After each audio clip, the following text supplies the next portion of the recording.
नमस्कार मैत्रिणी, चला तर आपण हावरे म्हणजे तिळाची चटणी कशी करायची बघूया.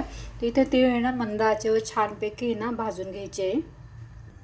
इथे आहे ना लसणाच्या 9-10 पाकळ्या आहे ना मी छानपैकी आहे ना सोलून घेतलेलं आहे आणि आता त्या मिक्सरमधून आपण वाटून घ्यायचे आहेत.